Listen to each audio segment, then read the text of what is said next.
I'm not allowed to salute, but just to be clear, I'm saluting the Minister of National Defense, not the Chief. That's not appropriate. Good morning, everyone. Bonjour tout le monde.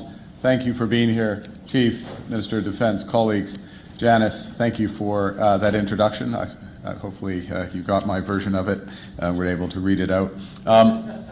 It is a pleasure. There's no better place to have this announcement, this discussion, than the Monk School. It's an absolute pleasure to be here. This institution, over the course of the past two decades, faculty, students, graduates have helped shape Canada's domestic policies, our geopolitical strategies, and of course beyond our shores as well.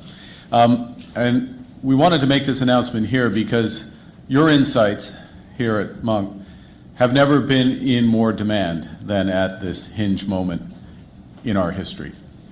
Threats from a more dangerous and divided world are unraveling the rules-based international order. An order that was fused by the settlements at the end of the Second World War and the end of the Cold War, an order on which Canada has relied for longer than many of our lifetimes. And while the consequences of these developments are profound, we have agency. We have agency in determining what comes next. Canada can work towards a new international set of partnerships that are more secure, prosperous, just, and free. We can pursue deeper alliances with stable democracies who share our interests, values, principles, and history. And we can help create a new era of integration between like-minded partners that maximizes mutual support over mutual dependency. A new system of cooperation that promotes greater resilience rather than merely a quest for greater efficiency. Now, we can aspire to such a world, but aspiration without effort is just empty rhetoric. If we want a better world, we will have to make difficult choices and work harder than we've had to in decades. Government must start by fulfilling its most fundamental role, which is to defend Canadians. And the primary focus of my remarks today will be the nature and scale of what that will require in this new age. But first, let me stress that there can be no true security without economic prosperity. And that's one of the many reasons why so much of the energies of Canada's new government is dedicated and will be dedicated to transforming our economy to become the strongest in the G7. Getting there will require doubling the rate of home building, creating one Canadian economy out of 13, realizing our full potential as an energy superpower, pursuing a host of other nation-building projects, and diversifying our international commercial relationships with reliable partners. None of these goals will come easily or quickly. All will require ambition, collaboration, and, yes, on occasion, sacrifice. In a darker, more competitive world, Canadian leadership will be defined not just by the strength of our values, but also the value of our strength. A more confident, united Canada, a stronger Canada, can help transform this age of disorder into an era of prosperity for all Canadians.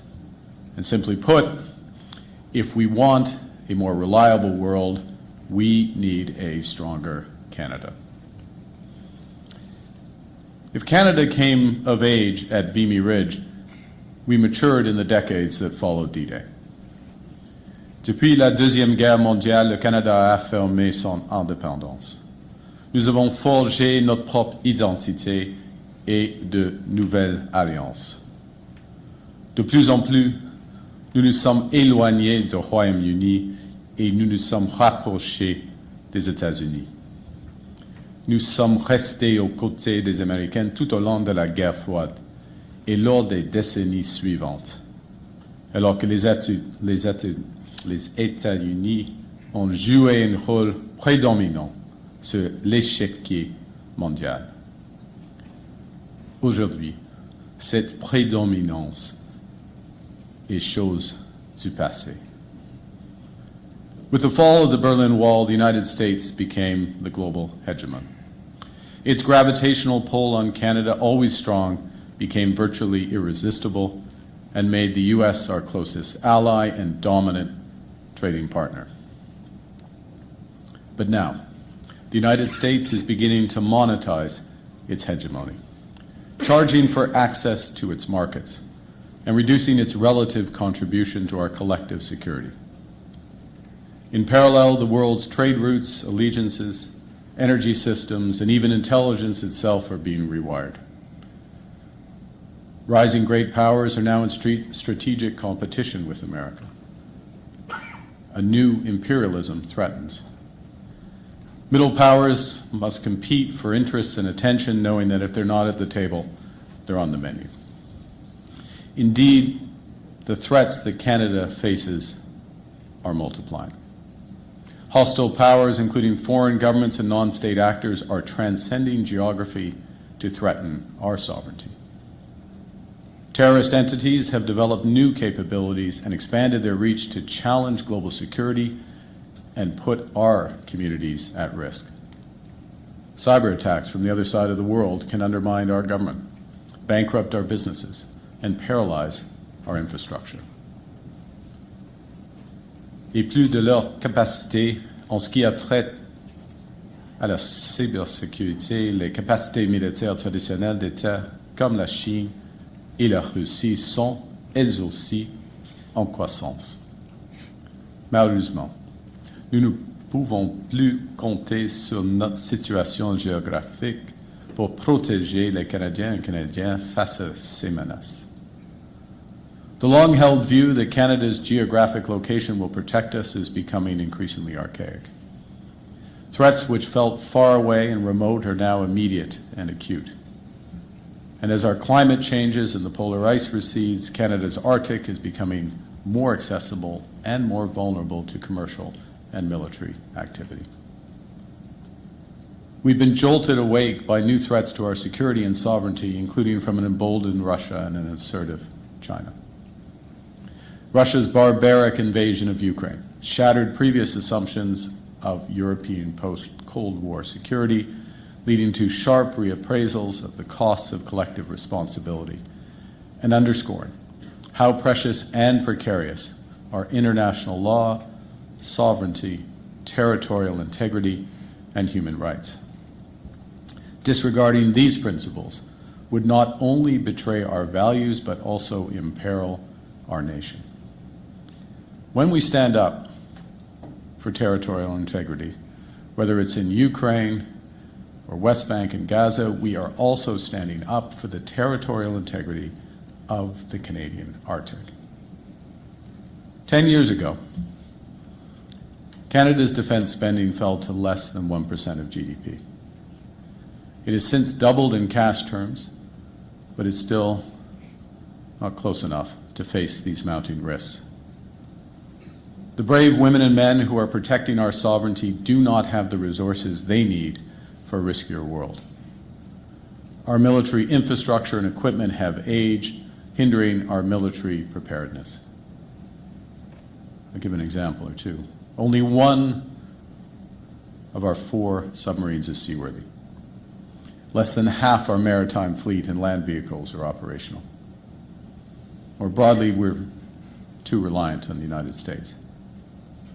And so for all those reasons, I'm announcing today that Canada will achieve NATO's 2% of GDP target this year, half a decade ahead of schedule.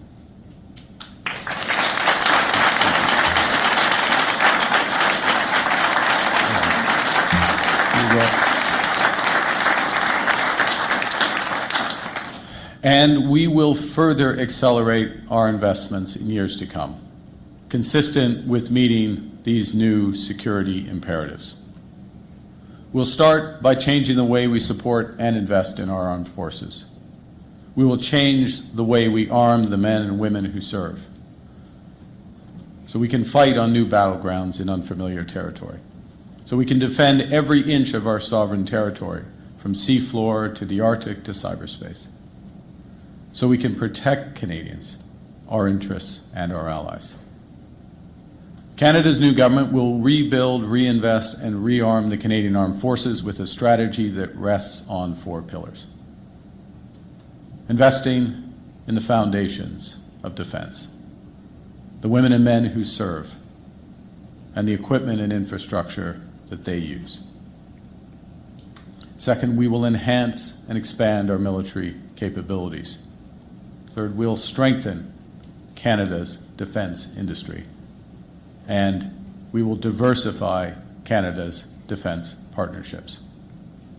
I call on all parties in Parliament to support these critical investments in our security and sovereignty.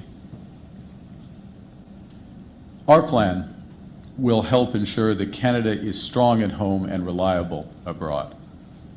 We will ensure that every dollar is invested wisely, including by prioritizing made-in-Canada manufacturing and supply chains. We should no longer send 3/4 of our defense capital spending to America. We will invest in new submarines, aircraft, ships, armed vehicles, and artillery, as well as new radar, drones, and sensors to monitor the seafloor and the Arctic. Nous allons réparer et entretenir les navires, les airs neufs et les infrastructures que, pour trop longtemps, nous avons laissé se dégrader. Nous allons investir dans les technologies satellites afin de détecter et prévenir les menaces pour le Canada ainsi que nos alliés. We will ensure Canada's north is protected with a larger, sustained, year-round Canadian Armed Forces presence on land, sea, and air. We will expand the reach, security mandate, and the abilities of the Canadian Coast Guard and integrate it into our NATO defense capabilities to better secure our sovereignty and expand maritime surveillance. As part of our new strategic approach to defense and security, we will also establish Borealis, the Bureau of Research, Engineering, and Advanced Leadership in Innovation and Science. Borealis will advance cutting-edge research in artificial intelligence, quantum computing, and other frontier technologies essential to safeguarding our sovereignty. Nous allons pallier le manque de personnel dans les forces armées canadiennes en modernisant le processus de recrutement, en bâtissant de nouveaux logements et sur nos bases militaires, en améliorant l'accès aux soins de santé et aux services de garde. Nous allons donner à chaque membre de nos forces armées une augmentation salariale bien méritée qui contribuera aussi au recrutement et à la rétention du personnel. En ce moment même, les forces armées canadiennes luttent contre les feux de forêt pour protéger leurs compatriotes et leurs communautés. Elles défendent nos côtes et nos eaux. Elles patrouillent l'Arctique et soutiennent nos alliés aux frontières de la Russie.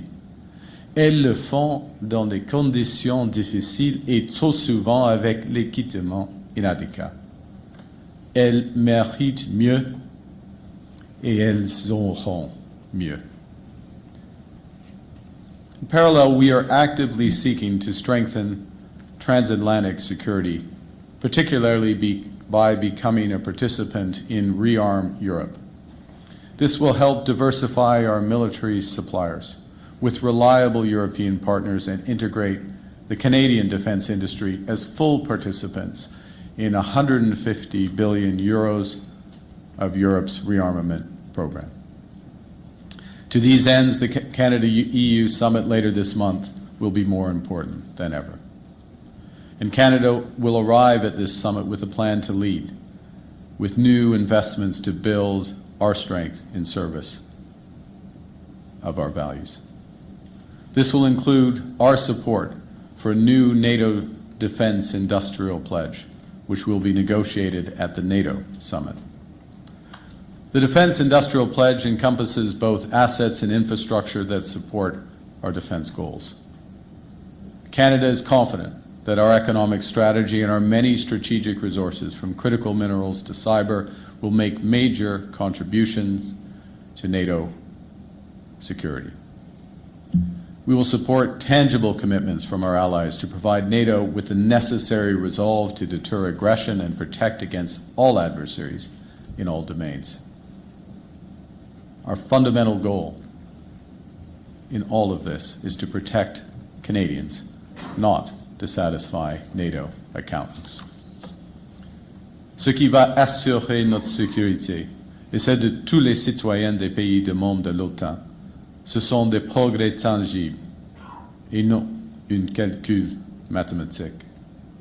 C'est l'approche que le Canada va préconiser et celle que nous présenterons à nos alliés de l'OTAN plus tard ce mois-ci. We will undertake this transformation of our military capabilities strategically, deliberately, and impactfully. Canada's Department of National Defence will immediately design a new defence policy that reflects both today's and tomorrow's threats, informed by experts, some in this room, and the experience of allies and partners, including Ukraine. We are in the process of creating a new defence procurement agency that will be guided by that new defence industrial strategy and overseen by our newly appointed Secretary of State for Defence Procurement. The Defence Procurement Agency will centralize decision-making and move at pace to get our armed forces the equipment they need when they need it. We will ensure that Canadian workers and businesses benefit from the huge increase in defence procurement that will be required, using Canadian steel, Canadian aluminum, Canadian critical minerals, Canadian cyber. Nous allons renforcer nos capacités industrielles et nous donner les outils nécessaires afin de répondre à nos besoins en matière de défense et saisir les opportunités associées. Nous allons investir davantage dans les armes et les munitions canadiennes, en plus de celles produites par un éventail d'alliés.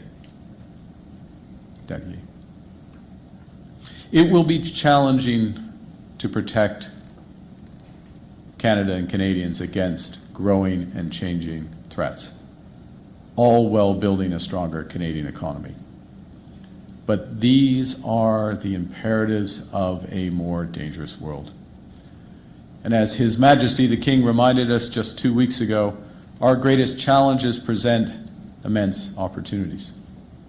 To build the military we need, we can deploy and develop Canadian innovation, Canadian ingenuity, Canadian industry. The transformation of our military capabilities can help with the transformation of our economy. Today, national defense already accounts for over 275,000 direct and indirect jobs across the country in over 3,000 communities, every province, every territory. Our renewed commitment to defense will create tens of thousands of more fulfilling, high-paying careers for Canadian workers. It will create enormous opportunities for Canadian businesses, yes, in the defense sector, but across a link of supply chains, from the production of the raw materials, steel and aluminum, to the truckers and rail workers who ensure their transit, to those who transform those materials into equipment, weapons, ammunition, vehicles. It will help drive innovation in sectors including AI, quantum, and cyber. It will safeguard Canada, as well as our interests and allies abroad. It will build Canada strong.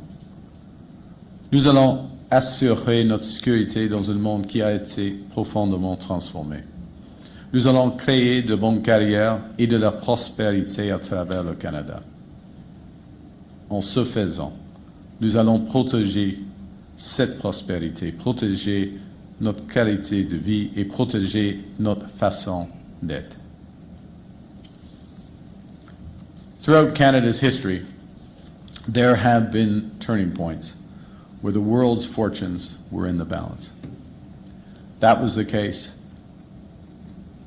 at the start of the Second World War, just as it was at the end of the Cold War.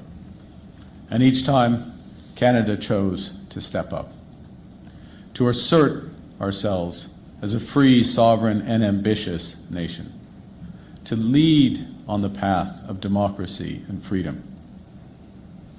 And we are once again at such a hinge moment. Il est temps pour le Canada de tracer sa propre voie, de s'affirmer sur la scène internationale. Il est temps de défendre nos valeurs avec ceux qui les partagent. Il est temps de partager avec le monde une approche et une vision distinctes. Now is the time to act with urgency, with force, with determination. As the world grows more dangerous, Canada will ensure our country is protected from coast to coast to coast, while creating higher-paying jobs across the land. Canada will lead with the values the world respects, the resources the world wants, an economy that leads the G7. We will build a strong, secure, and sovereign future for all Canadians and for all time. Thank you very much. Merci beaucoup.